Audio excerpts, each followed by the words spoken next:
जय श्री शेतकरी मित्र हो, प्रश्न तुमचे उत्तर आमचे या सदरामध्ये आपलं स्वागत आहे। रॉयल शेतकरी यांनी एक प्रश्न विचारला आहे, सर वांगी झाडाच्या फांद्या वाळत आहे। शेतकरी मित्र हो, आपण एक लक्षात ठेवलं पाहिजे, कुठल्याही पिकाच्या ज्या फांद्या आहेत ते वाळतात। बऱ्याच अंशी हा अर्ली ब्लाइट असतो, म्हणजे लवकर येणारा करपा जो शेंड्याकडून खाली जातो आणि वाळत नेतो। दुसरा प्रकार आहे खोडकीड असते। खोडकिडीमध्ये शेंड्याच्या खालच्या भागात जे खोड असतं ते नरम असतं आणि त्या नरम खोडामध्ये अळी असते। ती अळी त्या गाभ्याला पोखरून टाकते आणि त्यामुळेही तुमचे शेंडे वाळतात। म्हणजे कीड किंवा रोग या दोन कारणांनी तुमच्या पिकामध्ये अशा प्रकारे फांदीमर येते किंवा तुमचं झाड सुकून जातं।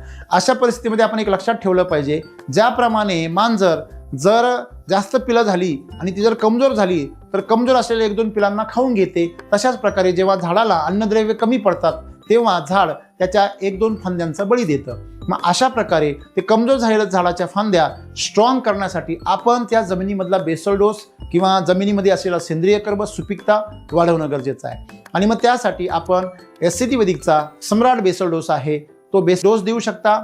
तुम्ही तात्पुरता पर्याय म्हणून LSQ जी ट्रीटमेंट आहे ती करू शकता शिलाजीतची। आणि अधिक माहितीसाठी तुम्ही आमच्या अधिकाऱ्यांना बरोबर संपर्क करून आमच्या अधिकाऱ्यांकडून सविस्तर माहिती घेऊन जर आपण आमच्या शेड्यूल प्रमाणे जर वांगे पिकवले तर आपल्याला कुठल्याही प्रकारची किडीची रोगाची समस्या न येता सुंदर उत्पादन मिळेल। धन्यवाद।